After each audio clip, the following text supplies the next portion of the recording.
Hello all. In this video we are going to learn about file handling, right? Here we will discuss how to work with the files on the system. Okay, many times we want to work on the Python code which should preserve or which should hold or save some data which should exist even if the program exited, right? So generally the Python, whenever we are running a program, the program runs on in RAM, and the moment program is closed or exited, your entire memory gets wiped out, right? So that's a cleanup happen. So we may not have something to refer later on. So in such scenarios, we may want to write some data from the code into a file so that this will be stored on your hard disk. Okay, and in other way, sometimes we may want to access some data from your hard disk. Okay, for example, there is a file saved on your desktop. You want to access that file and get the data into your program so that you can use that data and do some kind of manipulation of whatever task you want to perform. So for that reason, we need to work with files in Python programming. Okay, so I will help you understand with a very basic function, that is a built-in function. Remember, we have learned so many built-in functions. In the last session we have discussed some of the list of the functions and built-in functions and some of the objects we are carrying a note for us. Okay, yeah, this one. Okay, I'll just copy this in this notebook as well for your easy quick access. So let me write down, we are using another built-in function called open. Okay, please add if I have missed anything which we have probably used but I have not listed here. So this is just whatever we are just using, we are typing there in the in this particular cell. So open is a built-in function. Now look at this, the signature, it says there is a file we have to put if we want to open some file from your disk. Then there are some other default arguments, right? So if you provide these arguments, it's good. If you don't provide, it's okay. By default it will consider these are the parameters or values for these default arguments. But yes, one is mandatory, that is file, that is we discussed in the last session in the function arguments. This is a positional argument, at least one is expected, right? If I run this will give error, it says that open is missing required argument. Okay, I hope you recall this. Now let's open a file. I have some text file in my home directory, let's say sample.txt. okay, so yes, I have to put it as a string, and let me open this up here. Okay, so yeah, I have opened. Now what happened? We don't see anything, right? Let's see what this is. Let me check a type of fh. So we don't know what it is, but at least what we can figure out is with the help of type function, text IO wrapper. So this is some kind of a handler, okay, IO wrapper which we can use and try and understand. So let's take a help. If we are not sure, so there are a couple of functions, like one is dir and other is help. Okay, those are some of the functions which helps us to at least bring something out of this new object, right? So it looks like buffer, close, detach, encoding. So some of the functions which we work with the files generally, read, readable, read line. So these are, it seems like we can work with this file on these different functionalities. For example, write table, okay, write lines, and so on. Okay, so yeah, this gives us a quick idea. So what we can do is we can try and write fh.read and check what happened. Wow, this is what we are seeing, which is the content out of your file.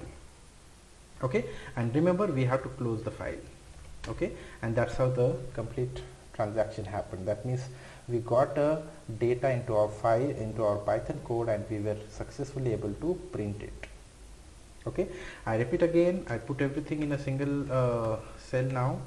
So this is how we can use the open function, and then fh.read. okay, you can type contents here, we can store it, and then you can probably close it. Okay, we have to close as well. The moment we do that, let's understand if there is anything in the content. and look, yeah, we have content, right? So this is the data which we have created, which we have added manually in the file called sample.txt, and we could use that into your program. Okay, so for example, let's say contents dot split. Let's see what it does. Yeah, this is now splitting your entire data into a list with the words. So this is how the list works, right? I hope you have explored this. I discussed this function.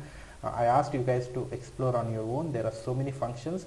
So split is one which splits the string with the help of separator. That separator is a space, right? So by default it is splitting on the space. That means it separates the strings from a text, the whole text, right? So the words in short. So this is how we can do, and split will help us. So in short, we got our data into a Python code, and it is stored in the contents variable, right? The variable name is contents, and variable type is obviously content is a string type. Okay, it is a string type. So this is how we got your data. So the same thing, line number 10. Okay, look at the line number 10. Okay, there is a latest way one can write is we can use a context manager with open as a file handler, right? So this is how we can do as well. So we can create a particular context. Okay, when we open a file, this file handler will be available within this block. Okay, the moment you go out of the block, this automatically closes, so we don't need to use close in this case. Okay, so this is the latest way, this is the new way people use, and we don't have to now close. Okay, and you see your contents are printed here. So somebody might be surprised, here I can see the contents are printed like one line on each, the different lines are printed here, and here it is printing little differently. So there is absolutely no difference. This /n is a character, so either it displays like this or it actually substitute. So it is the same thing. If you use a proper print statement, the /n will be executed, and after this one there is a new line, and then just for reading in Python code, then there is another new line, and so on and so forth, right? So there is no difference, by the way. Okay, so this is how we can read a particular file. So let me take one more example. Now contents we read, and then contents 2. I want to read again, and let's see what happens. And now I want to print contents and see what happened, and also I want to print content 2, and nothing happens. So content 2 does not have anything. Okay, strange, right? So not a strange or not a new thing, it is obvious thing. Usually in files, whenever we want to read something, so your file starts reading your file pointer or a handler, whatever we create in any programming, generally it reads from the very first character of your string, the entire file. Okay, and it reads character by character till your end of the character. That means till your end of your file. Okay, so that means up to you it will print, it will read. So the read function is actually reading right from the very first character, that is T, up to U. So the moment it is done, your pointer is now pointing here at the end, and again if you try to read, it just starts reading from this point, and this point is already a end of the file, hence it does not return anything. So that means we are not reading anything because we have already read. Okay, so this mechanism is one way. Okay, if at all you want to seek back, or somehow you pull your pointer back and read once again, there is a seek function. Okay, fh.seek. Okay, and look at this, what happens, right? If you check the help page of this seek function, so it changes the stream position to the given byte offset. Okay, the offset is interpreted relative to the position indicated by Venn. Values are 0, 1 or 2. The current 0 means the start of the stream, so offset should be 0 or positive. Okay, and the 1 is the current stream position, offset may be negative, and end of the stream. So we can just take one simple example to avoid lot of complications. Suppose I will give 0, 0. Okay, So that means I want to give length as 0 and cookie 0, right? That means I want to go back and read right from the start. Okay, if I change this, let's say 2, now this time so it starts reading. Your pointer is taken back to not the start position but at the second index 0 1 2. 2 means I, means it starts from reading from I. Okay, so that's how we can use a seek function. Okay, interesting function. Sometimes you may need to go back and read something, so that time seek can be used. Otherwise one-way reading should be enough. You don't need to really read again, go back or seek again and again into a file. So the moment you want something, you read it and you are done. Okay, so there is another couple of functions I want to see. One is read line. Okay, and let's understand how how we can print. Let's see the contents here, how this works. Read line, it is obvious, right? Read line means it reads a line, right? So the moment it reads a line, it is done. So suppose if you again want to print something, okay, fh dot read line. Now any guess what would be the output of this print statement the moment I run this? So here you see that just for reading in Python code, that means the second line is printed because the first line is already read by this particular function and it is stored into contents, and contents is a string variable. We can in fact print the contents as well.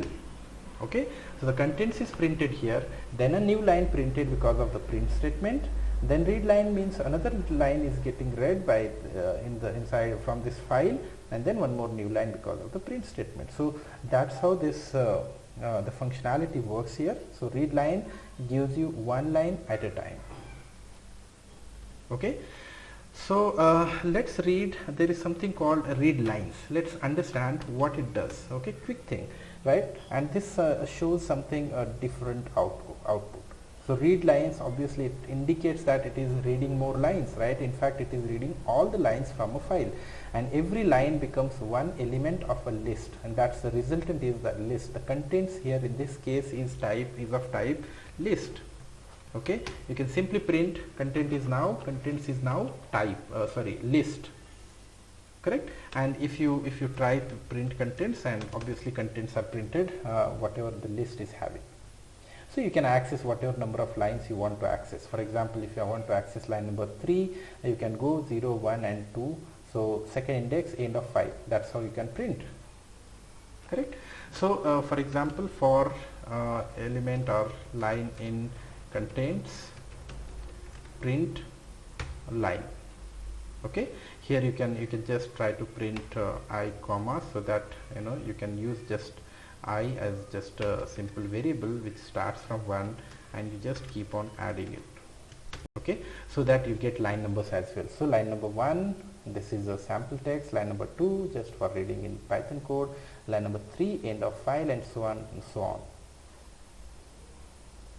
Okay, here I have printed content, the whole list is printed here, and then again I am traversing over a list. I hope you guys recall this. We have discussed in detailed way in the video. If you go back and refer the video when I have discussed about list.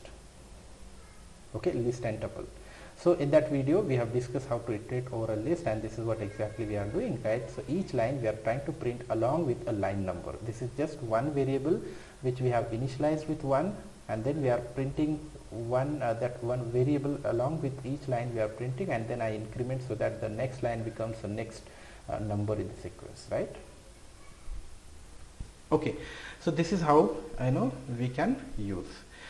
Now I will explain you one more method or a way to read. So there is this fh is a iterable object for line in fh, so directly we can also read lines. Okay, that's the best thing, right? So we don't have to really do a whole of these things here. If read lines and then iterate over this particular list and get each line printed here. Instead you can simply print line, which is the variable on which we iterate, that is fh. The moment we iterate over this, it fetch one line at a time. Okay, so the line will have first line, then it prints, it executes this for loop, and in the second iteration you will get another line from the fh. Fh is a iterable object which is a file pointer, or we call it a file handler. Okay, so this is a pretty simple. Now I want you guys to think about and print. Let me use one quick thing here. Let me quickly get the sample file. Okay, this is a sample file. Now end of file. Okay, I want to, this is Saturday and Python.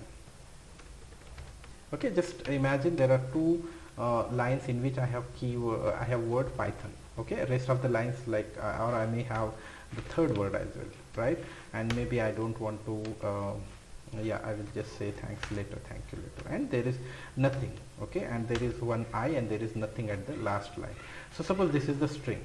This is the whole file where I have Python 1, 2 and 3 locations I find Python, and rest of the lines are just one line is dummy, I mean empty line, blank line, and some of the lines are without Python keyword. So I have this one. Let's again, I open it. So this time you see that the whole thing worked the way it was supposed to work. I is printed, and then there is one line, and then there is one more line, that is empty line is printed. That's what we wanted. Now you just think about changing this program to print all the lines where you find Python word. Okay, so in short, you should get output of this output as this line and this line and this line. I am not interested in any other line. Just think about this, pause the video and please try yourself. Okay, so I repeat, you have to now print all the lines where you find Python word. Okay, on top of it you can also do print the line number along with this line. Okay, so the output should be, this is first line, this is second line, right? 2, and then you print this whole line. Then 3, but we don't print fourth line, that is 4, today is Saturday Python. 5 Python, and this is 6th line, but we don't want to print now. Okay, simple exercise, guys, try yourself. Now I hope you have tried and you were able to solve this. Okay, I hope you have paused the video and you have tried to solve this and you got the answer. So those who got it, so it is good, very good. Those who didn't try or did not able to solve that, let's try and explore now. Okay, now only thing we have to think about is we want to print the line on some condition. So what is that condition? That is what we have to find. Otherwise we have anyway printed every line, right? But now this time I don't want to print every line. Okay, I want to print some few lines only, right? Where there is a Python word, right? Now line is the line at every iteration. This is the line. Now I want to check if Python in line, if it present, then print. So let's try this one condition and we are closer to the final output what we are looking for. Okay, at least the other things are filtered out, right? This is something I don't want to print, this is something I don't want to print, end of file I don't want to print, and the first line I don't want to print. I hope you understand this. Now the second thing is about the line number. Okay, so suppose number I want to see, I want to print that way. Okay, and let me see how I can use this number. Okay, number 1. So if I have num, so num1 will be printed every time. But this is not the case, right? I want to print the actual line number, right? The very first thing is also considered as a line, and there the counter should increment, right? So now num, I just want to see the first line, and then num plus equal to 1, and let's try and see now. Wow, this worked, right? So here num plus equal to 1 means we are adding 1 to number. Okay, remember I'm not doing this inside your if loop, if condition, right? If block.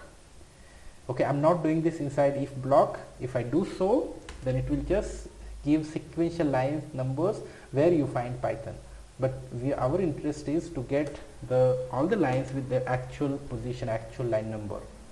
Okay, so you have to make sure you have to pull this back so that it is outside if and inside your for loop.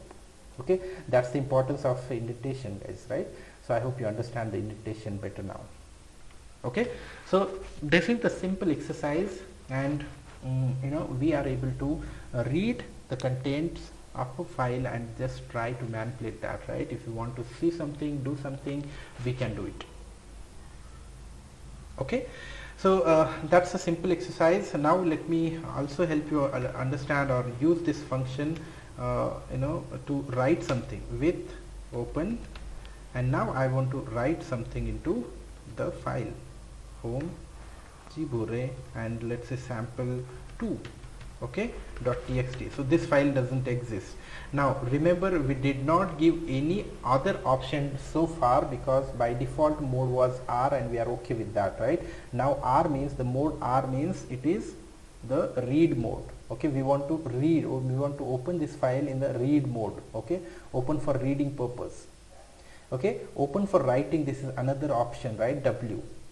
Okay, it truncates if it is the first time you're opening, or you can add a plus, open the file, this file for updating, right? Reading and writing. So we could think about using some option. Okay, so here I write W plus. So let's use both the options, right? W and plus. W is to read, to write, and if I don't use plus, it will truncate the file. If I use plus, it won't truncate. It is open for reading as well as writing if you want to do so. Okay, so that's the option. You could also try without plus option, and you try with plus option. Okay, so here the moment you got this, let's try and get some string. Let's say yes equal to new data to be written in a file. Okay, let's say we have a simple yes string here, right? So fh dot write. I'm sure this is pretty simple. You don't have to remember anything. You just check the help page and you have to put some text here. Okay, writing the string to a stream, right? And it returns the number of characters written into the file, right? So we don't care about what it returns for now, but let's try and see what happens. Okay, that's all. We have run, nothing happened. We don't see what happened exactly, but let's try and open this file sample. What is the file? Sample2, sample2.txt, and you see what happened. Okay, cat is a command on Linux which can be used to see the content of any file. Okay, new data to be written in a file. That is what happened, right? Even your program is exited, you go out of this Jupyter, you close, you reboot your system, still you find this sample2.txt and you get this data. Okay, for that matter, you can dump anything. You can dump your objects, your whatever software, your program status is available, what your data is available. You can preserve that, you can save that, you can save into a file, and later on you access. This is a very important exercise, especially when you are working on a games. If your software is now working and somebody is playing, the moment the player exit, so player should also keep that the state saved, right? So automatically your program should save, and the moment you come out of your program exit, and your data should not be wiped out. So in that case, we can serialize those objects, we can save them, and we can use them later. All right, so that's the practical usage. Many times we want to serialize the objects, and there are different libraries for that. We are not going to go to the depth, but later on when we do something with the data science and deployment part, that time I will explain about what is Pickle or Joblib or some of the libraries which can be used for object serialization in Python. Okay, for now, simple exercise. Here you will see how to write some data into a file. Okay, so I hope it is clear, and once you do this, there is also, okay, I run once again and check that file has this contents, and now if you try and do something more, because now we understand how to open a file and read and write from a file.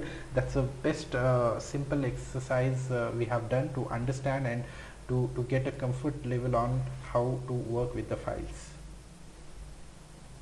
Okay, so I will take couple of exercises in the next video. So we will stop here for the basic file operations, and next video will be some kind of exercises for us.